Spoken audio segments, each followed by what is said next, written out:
तो दोस्तों जैसा कि आपको पता है कि कल आपके साइंस के एग्जाम है, तो दोस्तों कंप्लीटली आज आपके लिए इस वीडियो में 80 मोस्ट इंपोर्टेंट ऑब्जेक्टिव क्वेश्चंस को लेकर के आए हैं जो कल के एग्जाम के लिए बहुत ही महत्वपूर्ण में से होंगे। तो चलिए दोस्तों देखते हैं क्वेश्चंस को। इसका जो समय निर्धारित होता है वो होता है 2 घंटा 45 मिनट, ये आपको पता है। इसमें पहला जो स्टेप है कि परीक्षार्थी यथासंभव अपने शब्दों में उत्तर दीजिए। इन सभी बातों को आप ऑलरेडी जानते होंगे। सेकेंड नंबर है कि दाहिनी ओर हाशियों पर दिए गए अंक पूर्णांक निर्दिष्ट हैं, यानी कि सभी का दर्शाया गया है। तो चलिए प्यारे दोस्तों बढ़ते हैं क्वेश्चंस की ओर। इसमें सभी प्रश्न सभी पॉइंट को आप जानते होंगे। 3 नंबर पॉइंट को भी जानते हैं कि इस प्रश्न पत्र को ध्यानपूर्वक पढ़ने के लिए 15 मिनट का समय मिलता है। और उसका चौथा जो स्टेप है, यह प्रश्न पत्र 2 खंडों में खंड और खंडों में विभाजित हुआ है। तो चलिए दोस्तों आपको जो बनाना है 80 में से 40 क्वेश्चंस को बनाना है। इन सभी बातों को आप बहुत अच्छे से जानते हैं। तो देखते हैं दोस्तों क्वेश्चंस को। तो दोस्तों आपका जो पहला नंबर प्रश्न है, ध्यान से देखिएगा कि किसी उत्तल लेंस की फोकस हमेशा होती है प्लस बीई, माइनस बीई और प्लस माइनस बीई और इनमें से कोई नहीं। जिसमें दोस्तों आपका जो राइट आंसर है वो है आपका ऑप्शन नंबर ए।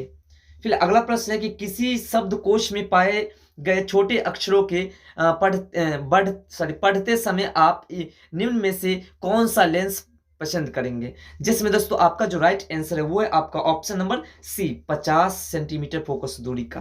तो बढ़ते दोस्तों फिर अगले प्रश्न की ओर। तो अगला जो आपका 3 नंबर प्रश्न है, ध्यान से देखिएगा प्यारे साथियों कि मोटर गाड़ी के चालक के सामने सामान्यतः लगा रहता है कौन सा, यानी कि क्या कौन सा लेंस लगा रहता है। जिसमें प्यारे साथियों आपका जो राइट आंसर है वो है आपका ऑप्शन नंबर बी, उत्तल दर्पण। ठीक है दोस्तों, तो बढ़ते फिर अगले प्रश्न की ओर। तो अगला जो आपका प्रश्न है प्यारे साथियों 4 नंबर, कि एक व्यक्ति समतल दर्पण की ओर 4 मीटर प्रति सेकंड की चाल से आ रहा है। व्यक्ति को समतल दर्पण में बना अपना प्रतिबिंब किस चाल से आता हुआ प्रतीत होगा। तो जिसमें दोस्तों आपका जो राइट आंसर है वो है आपका ऑप्शन नंबर सी, 8 मीटर प्रति सेकंड। ठीक है। और अगला जो आपका 5 नंबर प्रश्न है कि नेत्र लेंस की फोकस दूरी बढ़ जाने से आंख में उत्पन्न दोष होती है। जिसमें दोस्तों आपका जो राइट आंसर है वो है आपका ऑप्शन नंबर बी, है ना, दीर्घ दृष्टि दोष, यानी दीर्घ दृष्टि दोष कहते हैं। ठीक है। तो बढ़ते दोस्तों फिर अगले प्रश्न की ओर। तो अगला जो आपका प्रश्न है पैसा तो 6 नंबर, कि दूर दृष्टि दोष वाले व्यक्ति द्वारा जिस चश्मे का प्रयोग किया जाता है उसमें लेंस होते हैं। तो जिसमें दोस्तों आपका जो राइट आंसर है वो है आपका ऑप्शन नंबर ए, उत्तल लेंस होते हैं। उसमें कौन से लेंस होते हैं? उत्तल लेंस होते हैं। और अगला जो आपका 7 नंबर प्रश्न है कि विद्युत आवेश की इकाई है। तो जिसमें दोस्तों आपका जो राइट आंसर है वो है आपका ऑप्शन नंबर ए, कूलाम। दोस्तों फटाफट ऑप्शन को ना पढ़ के डायरेक्ट आंसर देने का अर्थ ये है कि कम समय में कंप्लीट हो जाए वीडियो और आप समझ भी जाओ। तो अगला जो आपका 8 नंबर है कि विद्युत आवेश 2 प्रकार के होते हैं जिन्हें धन तथा ऋण आवेश माना जाता है। यह नामकरण जिसने किया था वह है कौन। तो जिसमें दोस्तों आपका जो राइट आंसर है वो है आपका option number D, Benjamin Franklin. ठीक है। और अगला जो आपका प्रश्न है 9 नंबर पे साथियों, कि एक पदार्थ को 1 कूलाम धन आवेश में आवेशित किया गया है। इस आवेशित में पदार्थ से जो इलेक्ट्रॉन निकल गए हैं उसकी संख्या क्या है। जिसमें दोस्तों आपका जो राइट आंसर है वो है आपका option number A, 6.25 equal to 10 का पावर 18। ठीक है दोस्तों, तो बढ़ते फिर अगले प्रश्न की ओर। सभी प्रश्नों को आपको बारीकी से देखते चलना है। तो अगला जो आपका 10 नंबर प्रश्न है प्यारे साथियों, कि किसी विद्युत बल्ब पर 220 वोल्ट तथा 100 वोल्ट वाट अंकित है। जब इसे 100 वोल्ट पर प्रचालित करते हैं तब इसके द्वारा प्रयुक्त शक्ति कितनी होती है। जिसमें प्यारे साथियों आपका जो राइट आंसर है वो है आपका ऑप्शन नंबर सी, 50 वाट। ठीक है दोस्तों, तो बढ़ते फिर अगले प्रश्न की ओर। अगला आपका 11 नंबर प्रश्न है प्यारे साथियों, ध्यान से, कि धात्विक ऑक्साइड को किस प्रकार का ऑक्साइड कहा जाता है। जिसमें आपका जो राइट आंसर है वो है आपका ऑप्शन नंबर डी, क्षारीय ऑक्साइड कहलाता है। और अगला जो आपका 12 नंबर प्रश्न है कि विद्युत जनित्र का सिद्धांत आधारित है, किस पर आधारित है। इसमें दोस्तों आपका जो राइट आंसर है वो है आपका ऑप्शन नंबर सी, विद्युत चुंबकीय प्रेरण पर आधारित है। ठीक है प्यारे साथियों, तो फिर अगले जो प्रश्न है आपका 13 नंबर प्रश्न है आपका कि लघुपतन के समय परिपथ में विद्युत धारा का मान कितना होता है या फिर क्या होता है। जिसमें प्यारे साथियों आपका जो राइट आंसर है वो है आपका ऑप्शन नंबर सी, बहुत अधिक बढ़ जाता है। ठीक है। और 14 नंबर प्रश्न है आपका कि प्रतिक्रिया PbO प्लस सी बराबर जो है PB प्लस CO क्या है। तो जिसमें दोस्तों आपका जो राइट आंसर है वो है आपका ऑप्शन नंबर सी एक अवकारक है। क्या है? सी एक अवकारक है। ठीक है, तो अगला जो आपका पैसा तो प्रश्न है 15 नंबर कि निम्न धातुओं में कौन NaOH के विलयन से H2+ यानी कि G के देता है। तो जिसमें प्यारे साथियों आपका जो राइट आंसर है वो है आपका ऑप्शन नंबर सी Al देता है। ठीक है, और अगला जो आपका 16 नंबर प्रश्न है कि यदि विलयन का pH 13 है, इसका अर्थ है कि यह है, क्या है? तो इसमें प्यारे साथियों आपका जो राइट आंसर है वो है आपका कि प्रबल भास्मिक है। ठीक है, तो अगला जो आपका 17 नंबर जो प्रश्न है उस प्रश्न को देखते हैं प्यारे साथियों कि साधारणता पर फास्फोरस का अनुसूत्र है कितना होता है। तो प्यारे साथियों इसका जो राइट आंसर है वो है आपका D4, आपका राइट आंसर है डी नंबर। ठीक है, तो प्यारे सॉरी P4। अगला जो आपका प्रश्न है 18 नंबर प्यारे साथियों कि पीपल में रहता है, पित्तल में क्या रहता है, पीतल में क्या रहता है। तो प्यारे साथियों इसमें जो आपका राइट आंसर है वो रहता है Cu कॉपर यानी और फिर जिंक Zn। ठीक है, और 19 नंबर जो आपका प्रश्न है कि धातुओं की प्रकृति होती है तो कैसी होती है, तो धातु विद्युत धनात्मक होते हैं। ठीक है प्यारे साथियों, तो बढ़ते फिर अगले प्रश्न की ओर। अगला जो आपका 20 नंबर प्रश्न है, ध्यान देना है आपको कि चुंबकीय अशुद्धि को किस प्रकार दूर किया जाता है। जिसमें प्यारे साथियों आपका जो राइट आंसर है वो है आपका ऑप्शन नंबर डी चुंबकीय विधि द्वारा। ठीक है, और अगला जो आपका 21वां प्रश्न है कि कार्बनिक यौगिक का आवश्यक तत्व है। जिसमें प्यारे साथियों आपका जो राइट आंसर है वो है आपका ऑप्शन नंबर सी कार्बन। ठीक है प्यारे साथियों, तो फिर बढ़ते हैं अगले प्रश्न की ओर। अगला जो आपका 22 नंबर प्रश्न है कि अक्रिय तत्व कौन है। जिसमें प्यारे साथियों आपका जो राइट आंसर है वो है आपका ऑप्शन नंबर बी हीलियम। और 23 नंबर जो प्रश्न है कि एल्कीन श्रेणी की यौगिक का सामान्य सूत्र है। जिसमें प्यारे साथियों आपका जो राइट आंसर है वो है आपका ऑप्शन नंबर ए CnH2n। ठीक है, तो फिर प्यारे साथियों अगला जो आपका प्रश्न है प्रश्न नंबर 24, ध्यान पूर्वक देखिएगा कि अपमार्जक बनाने में उपयोग होता है। जिसमें दोस्तों आपका जो राइट आंसर है वो आपका ऑप्शन नंबर सी अल्कोहल का। ठीक है, और अगला जो आपका प्रश्न है प्रश्न नंबर 25, प्रश्न नंबर 25 से आपका कि आवर्त सारणी के भी HA के तत्व हैं। जिसमें प्यारे साथियों आपका जो राइट आंसर है वो है आपका ऑप्शन नंबर ए हैलोजन कहलाते हैं। ठीक है, तो प्यारे साथियों अगला जो आपका प्रश्न है प्रश्न नंबर 26 कि आवर्त सारणी में बाएं से दाएं जाने पर प्रकृतियों के बारे में कौन सा कथन असत्य है। तो जिसमें आपका जो राइट आंसर है वो है आपका ऑप्शन नंबर सी परमाणु आसानी से इलेक्ट्रॉन का त्याग करते हैं। और 27 नंबर जो प्रश्न है कि प्रकाश संश्लेषण की क्रिया में उत्पन्न होती है तो क्या होती है, तो कार्बोज होती है। ठीक है, कार्बोज होते हैं। और अगला जो आपका प्रश्न है प्रश्न नंबर 28 कि अंडाणु निषेचन होता है किसमें। तो इसमें जो आपका राइट आंसर है कि फिलोपियन नालिका में होती है। और अगला जो आपका 29 नंबर प्रश्न है कि श्वसन की क्रिया होती है, यानी श्वसन की क्रिया किस में होती है, तो माइटोकॉन्ड्रिया में होती है। किस में होती है, माइटोकॉन्ड्रिया में होती है। और अगला जो आपका 30 नंबर प्रश्न है कि एक स्वच्छ मनुष्य में प्रकुंचन एवं अनुशिथिल दाब होता है, कितना होता है प्यारे साथियों। इसका जो राइट आंसर है वो है आपका ए 120/80 होता है। और 31 नंबर प्रश्न जो है कि पंक्तियों का मुरझाना किस पादप हार्मोन के कारण संभव हो पाता है। तो प्यारे साथियों इसका जो राइट आंसर है वो है आपका ऑप्शन नंबर सी एब्सिक अम्ल द्वारा। तो प्यारे साथियों फिर अगला जो आपका प्रश्न है प्रश्न नंबर 32, प्रश्न नंबर 32 से आपका कि कौन सा पादप नियंत्रण फल बेचने वाले द्वारा उपयोग किया जाता है। तो इसमें जो आपका राइट आंसर है वो है आपका ऑप्शन नंबर सी इथाइलिन। और 33 नंबर जो प्रश्न है कि कार्बनिक यौगिक में कार्बन की संयोजकता होती है, कितनी होती है। तो इसमें जो होते हैं वो होते हैं 4। कितने होते हैं, 4। तो प्यारे साथियों फिर अगले प्रश्न को देखते हैं। अगला जो आपका 34 नंबर प्रश्न है कि एड्स रोग का प्रयोग कारण है। जिसमें प्यारे साथियों आपका जो राइट आंसर है वो है आपका ऑप्शन नंबर ए असुरक्षित यौन संपर्क। ठीक है प्यारे साथियों, और अगला जो आपका प्रश्न है 35 नंबर की चमगादड़ एवं पक्षी के पंख किस प्रकार के अंग के उदाहरण हैं। जिसमें प्यारे साथियों आपका जो राइट आंसर है वो है आपका ऑप्शन नंबर बी समजात। तो प्यारे साथियों अच्छे से आपको इस सभी को देख लेना है, बस देख लेना है, उसके बाद मजा आ जाएगा। तो प्यारे साथियों अगला जो आपका प्रश्न है 36 नंबर वे अंग जिनकी उत्पत्ति तथा मूल रचना में तो समानता होती है, किंतु कार्य के अनुसार उनकी बाह्य रचना में परिवर्तन हो जाता है। ऐसे अंगों को कहते हैं, यानी कि क्या कहते हैं? तो प्यारे साथियों, इसका जो राइट आंसर है आपका, वो है आपका ऑप्शन नंबर ए, समजात अंग हो जाते हैं। ठीक है प्यारे साथियों, और अगला जो आपका प्रश्न है, प्रश्न नंबर 37 कि कृत्रिम परितंत्र का उदाहरण है, जिसमें प्यारे साथियों आपका जो राइट आंसर है वो है आपका ऑप्शन नंबर सी, बगीचा खेत। और 38 नंबर जो प्रश्न है कि प्रकृति में ऊर्जा का मुख्य स्रोत है, तो जिसमें आपका जो राइट आंसर है प्यारे साथियों वो है आपका ऑप्शन नंबर बी, सूर्य। तो प्यारे साथियों, फटाफट चैनल को सब्सक्राइब करके वीडियो को लाइक कर दीजिए, और वीडियो को अपने दोस्तों में शेयर करके उससे भी दिखाइए इस वीडियो को। और मैथिली और नॉन हिंदी की तैयारी नहीं हुई तो आपको डिस्क्रिप्शन में प्लेलिस्ट है, वहां से आपका संपूर्ण तैयारी अभी के अभी कर सकते हैं।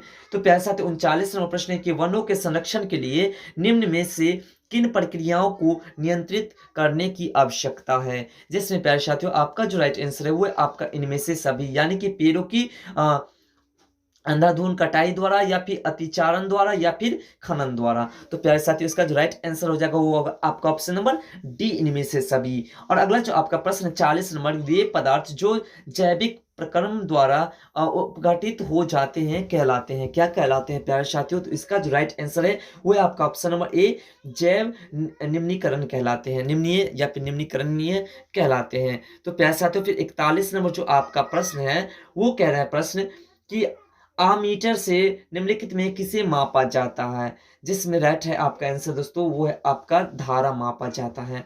और 42 नंबर जो प्रश्न है कि वह उपकरण जो विद्युत ऊर्जा को यांत्रिक ऊर्जा में बदलता है होता है, क्या होता है? तो वो होता है आपका ऑप्शन नंबर बी, विद्युत मोटर होता है। ठीक है प्यारे साथियों, तो प्यारे साथियों फटाफट आप जो है वीडियोस को लाइक करके चैनल को सब्सक्राइब कर लीजिए। 43 नंबर प्रश्न है कि प्लाज्मोडियम में किस विधि द्वारा जनन होता है? तो प्यारे साथियों इसका जो राइट आंसर है वो है आपका ऑप्शन नंबर बी, बहुखंडन होता है। और अगला जो आपका 44 नंबर प्रश्न है कि निकट दृष्टि दोष को निम्नलिखित में किस लेंस के द्वारा हटाया जाता है, जिसमें प्यारे साथियों आपका जो राइट आंसर है वो है आपका ऑप्शन नंबर बी, अवतल लेंस द्वारा हटाया जाता है। तो प्यारे साथियों सभी प्रश्नों को आप देखते चलिए, बस देखना है आपको, आपके समझ में हो अपने आप आ जाएगा। तो प्यारे साथियों 45 नंबर की पौधों में जनन अंग कहाँ पाए जाते हैं, जिसमें प्यारे साथियों आपका जो राइट आंसर वो है आपका ऑप्शन नंबर सी, पुष्पों में पाए जाते हैं। किसमें पाए जाते हैं प्यारे साथियों?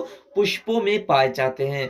और 46 नंबर जो प्रश्न है प्यारे साथियों के मेंडल ने अपने अनुवंशिक प्रयोग हेतु किस पौधे का उपयोग किया था, जिसमें प्यारे साथियों आपका जो राइट आंसर है वो है आपका ऑप्शन नंबर सी, मटर के पौधे में उन्होंने ट्राई किया था। और इस 47 नंबर प्रश्न है कि परिस्थितिकी तंत्र में ऊर्जा का प्रवाहन किस दिशा में होती है, जिसमें दोस्तों आपका जो राइट आंसर वो है आपका ऑप्शन नंबर सी, बहुकोशिकीय में होती है। ठीक है, सॉरी बहुदिशीय में होते हैं, बहुदिशीय में होते हैं। तो प्यारे साथियों अगला जो आपका प्रश्न है 48 नंबर की ओजोन परत पाया जाता है, यानी कि ओजोन परत कहाँ पाए जाते हैं, जिसमें प्यारे साथियों आपका जो राइट आंसर है वो है आपका ऑप्शन नंबर बी, वायुमंडल के ऊपरी सतह में पाए जाते हैं। और अगला जो प्रश्न है 49 नंबर की दाढ़ी बनाने में कौन सा दर्पण प्रयुक्त होता है? प्यारे साथियों बहुत बार ये प्रश्न पूछे जा चुके हैं, और इसका जो राइट आंसर है इसका जो राइट आंसर है वो है आपका ऑप्शन नंबर सी, अवतल दर्पण का प्रयोग किया जाता है दाढ़ी बनाने में। ठीक है प्यारे साथियों, और अगला जो आपका 50 नंबर प्रश्न है कि प्रकाश के प्रवर्तन के कितने नियम होते हैं? तो प्यारे साथियों सभी को पता है कि इसका 2 होते हैं, तो ऑप्शन नंबर बी आपका सही है। और अगला है कि निर्वात में प्रकाश की चाल होती है, तो प्यारे साथियों निर्वात में प्रकाश की चाल कितनी होती है? 3 × 10⁸ मीटर पर सेकेंड। ठीक है, तो प्यारे साथियों फिर देखते हैं अगले प्रश्न को। तो अगला जो आपका प्रश्न है प्रश्न नंबर 52 की किस दर्पण में बड़ा प्रतिबिंब बनता है? तो प्यारे साथियों अवतल दर्पण में बड़ा प्रतिबिंब बनता है, क्योंकि आपको पता है कि अवतल दर्पण एक मोटाई यानी कि कम फोकस को अधिक फोकस में बदलते हैं। ठीक है प्यारे साथियों, तो अगला जो आपका प्रश्न है प्रश्न नंबर 53 की दंत विशेषज्ञ किस दर्पण का उपयोग मरीजों के दांतों का बड़ा प्रतिबिंब देखने के लिए करते हैं? तो प्यारे साथियों इसका जो राइट आंसर है जो पीछे वाले का था अवतल दर्पण, वही दर्पण यहाँ पे प्रयोग किया जाता है। तो प्यारे साथियों 54 नंबर प्रश्न है कि किस दर्पण में केवल आभासी काल्पनिक प्रतिबिंब बनता है? तो प्यारे साथियों ये जो आपका ऑप्शन नंबर डी है समतल और उत्तल दर्पण में ऐसा होता है। तो प्यारे साथियों फिर देखते हैं अगले प्रश्न को। अगला जो प्रश्न है प्यारे साथियों आपका 55 नंबर कि मोटर चालक के सामने दर्पण साइड मिरर लगा होता है, तो वो किस चीज का होता है? तो प्यारे साथियों वो जो होता है उत्तल दर्पण का होता है, ठीक है, उत्तल दर्पण का। और 56वां प्रश्न जो आपका कि गोलीय दर्पण के परावर्तन पृष्ठ की वृत्ताकार सीमा रेखा का व्यास कहलाती है। तो क्या कहलाती है प्यारे साथियों? तो गोलीय दर्पण का द्वारक कहलाती है, गोलीय दर्पण का द्वारक कहलाती है। तो प्यारे साथियों फिर अगला जो आपका प्रश्न है, प्रश्न नंबर 57 कि प्रकाश तरंग उदाहरण है। तो जिसमें प्यारे साथियों आपका जो इसका उदाहरण है विद्युत चुंबकीय तरंग का, विद्युत चुंबकीय तरंग का। और 58 जो प्रश्न है कि गोलीय दर्पण में फोकाशांतर एवं वक्रता त्रिज्या के बीच संबंध है। तो संबंध क्या है प्यारे साथियों? तो R बराबर F/2। क्या संबंध है? तो R बराबर F/2। तो प्यारे साथियों फिर देखते हैं 59 नंबर प्रश्न को। तो 59 नंबर प्रश्न है प्यारे साथियों आपका कि समतल दर्पण में प्रतिबिंब की प्रकृति क्या होती है? तो प्यारे साथियों वो जो होते हैं आभासी तथा बराबर होते हैं। क्या होते हैं? आभासी तथा बराबर। और प्यारे साथियों फिर अगला जो आपका 60 नंबर प्रश्न है कि सोलर कुकर में किस दर्पण का व्यवहार किया जाता है? तो प्यारे साथियों किसका किया जाता है? तो अवतल दर्पण का किया जाता है। और 61 नंबर जो कि सर्च लाइट परावर्तक सतह होता है, तो क्या होता है प्यारे साथियों? तो वो होता है अवतल दर्पण होता है, ठीक है प्यारे साथियों। तो फिर अगला जो आपका 62 नंबर प्रश्न है कि यदि किसी बिंब का प्रतिबिंब का आवर्धन ऋणात्मक हो तो उस प्रतिबिंब की प्रतिक्रिया क्या प्रकृति क्या होगी? तो प्यारे साथियों वो जो होंगे कि वास्तविक और उल्टा होंगे। क्या होंगे? वास्तविक और उल्टा। और अगला जो आपका प्रश्न है, प्रश्न नंबर 63